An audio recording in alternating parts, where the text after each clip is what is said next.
అందరికీ నమస్కారము. ఈరోజు వీడియోలో అయితే మునక్కాయ పచ్చడి ఎలా చేసుకోవాలో చూద్దాము. ఇలా మునక్కాయ పచ్చడి చేసి పెట్టుకున్నామంటే ఇంట్లో కూరలు కానీ అలాగే పప్పు కానీ చేయనప్పుడు వేడి అన్నంలో ఇలా మునక్కాయ పచ్చడి చాలా బాగుంటుంది. అలాగే మా ఛానల్ నచ్చినట్టయితే సపోర్ట్ చేయండి, లైక్ చేయండి. ఇప్పుడు మునక్కాయ పచ్చడి చేసుకోవడం కోసము 2 మునక్కాయలు అయితే తీసుకున్నాను.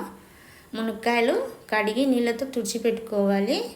మనం పచ్చడి చేసుకోవాలంటే మునక్కాయలు ఇలా లావుగా ఉండేవి తీసుకోవాలి. బాగుంటాయి పచ్చడికి. సన్నగా ఉంటే బాగుండవు, లావుటి మునక్కాయలు బాగుంటాయి. ఇప్పుడు ముందుగా చింతపండు అయితే నానబెట్టుకున్నాము. ఒక పెద్ద నిమ్మకాయ అంత సైజు చింతపండు తీసుకొని ఒకసారి కడిగి నీళ్ళతో నానబెట్టుకున్నాము. ఒక 20 నిమిషాలు నానితే మనం గుజ్జు తీసుకోవడానికి బాగా వస్తాయి చింతపండు. ఇప్పుడు మునక్కాయలను కట్ చేసుకున్నాము. ఇలా చిన్న చిన్న ముక్కలుగా కట్ చేసుకోవాలి మునక్కాయలు. ఇలా కట్ చేసుకున్న తర్వాత ఇప్పుడు ఒక కళాయి తీసుకొని ఇందులోకి 1 స్పూను ఆవాలు వేసుకుంటున్నాను. అలాగే సగం స్పూను మెంతులు ఇవి వేసి బాగా వేయించుకోవాలి. మంచి వాసన వచ్చే వరకు, మంచి కలర్ వచ్చే వరకు మాడిపోకుండా వేయించుకోవాలి. ఇలా ఈ కలర్ వచ్చిన తర్వాత తీసి పక్కకు పెట్టేసుకున్నాము. ఇప్పుడు ఇదే కళాయిలోకి 1 కప్పు నూనె పోసుకుంటున్నాను. నూనె మంచి నూనె వాడాలి చట్నీకి. నూనె వేడైన తర్వాత ఇప్పుడు మునక్కాయలు వేసి వేయించుకున్నాము. మునక్కాయలు అనేది మరి నల్లగా ఎవరికి వేయించుకోకుండా కొంచెం కలర్ మారితే సరిపోతుంది. ఇలా వేయించుకున్నాక మునక్కాయలను కూడా ఏరే ప్లేట్లోకి తీసి పెట్టుకున్నాము. ఇప్పుడు ఇదే నూనెలోకి 1 స్పూన్ శనగపప్పు వేసుకుంటున్నాను. అలాగే కొన్ని ఆవాలు వేసుకున్నాను. ఇప్పుడు 1 స్పూను జీలకర్ర వేసుకోవాలి. ఇవన్నీ వేసిన తర్వాత మంచి కలర్ వచ్చే వరకు వేయించుకోవాలి ఈ పప్పులన్నీ. ఇలా వేయించుకున్నాక ఒక ఎల్లిపాయ గడ్డ ఇలా నలగొట్టి వేసుకుంటున్నాను. నలగొట్టి వేసుకుంటే చాలా బాగుంటుంది చట్నీ, మంచి వాసన వచ్చేది తింటప్పుడు. ఇప్పుడు కరివేపాకు 2 ఒట్టిమిరపకాయలు కూడా వేసి ఈ ఎల్లిపాయలు అనేది మాడనీయకుండా కొద్దిసేపు వేయించుకుంటే సరిపోతుంది.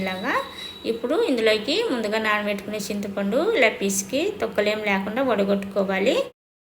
ఇప్పుడు ఇలా వడగొట్టుకున్న తర్వాత మనకు మిగిలిన చింతపండు రసం సాంబార్లోకి వాడుకోవచ్చు. ఇందులో ఇంకా పులుపు ఉంటుంది. మనం నీళ్ళు నానబెట్టింటాం కదా చింతపండు, అదే వాడుకోవాలి. మళ్ళీ నీళ్ళు వేయకుండా ఎక్కువ నీళ్ళు వేస్తే చట్నీ బాగుండదు. ఇప్పుడు చింతపండు గుజ్జంతా దగ్గర పడే వరకు ఉడికించుకోవాలి.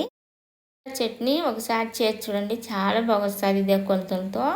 అయితే ఎవరమైనా చేసుకోవచ్చు, చాలా తొందరగా కూడా చేసుకోవచ్చు చట్నీ, ఎక్కువ టైం పట్టకుండా.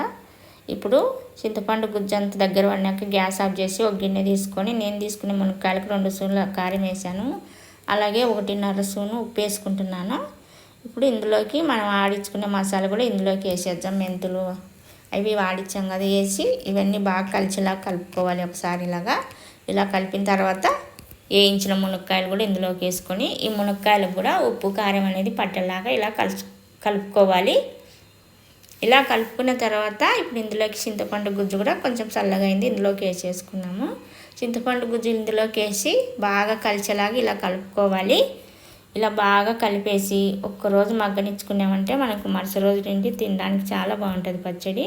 ఇప్పుడు 1 రోజు మగ్గిన తర్వాత అయితే చూపిస్తున్నాను. ఇలా మగ్గింది బాగా 1 రోజుకైతే పచ్చడి. నేను తీసుకునే నూనె సరిపోయింది, అలాగే ఉప్పు కానీ కారం కానీ కరెక్ట్గా సరిపోయాయి. ఇలా కొలతలతో చేసుకోండి పచ్చడి. మనకు 6 నెలల పాటు అయితే తినేయచ్చు, బాగుంటుంది 6 నెలలు పచ్చడి. ఇంతే, ఇలా చాలా తొందరగా మునక్కాయ పచ్చడి అయితే చేసుకోవచ్చు. ఇప్పుడు మునక్కాయ పచ్చడి అయితే రెడీ. ఇలా వేడి అన్నంలో ఇంట్లో పప్పు కానీ కూర కానీ లేనప్పుడు ఇలా వేడి అన్నంలో చేసుకొని తినచ్చు, పప్పులో నంచుకొని అయినా తినచ్చు. మునక్కాయ పచ్చడి చాలా బాగుంటుంది. ఒకసారి మీరు కూడా ఇలా చేసి చూడండి.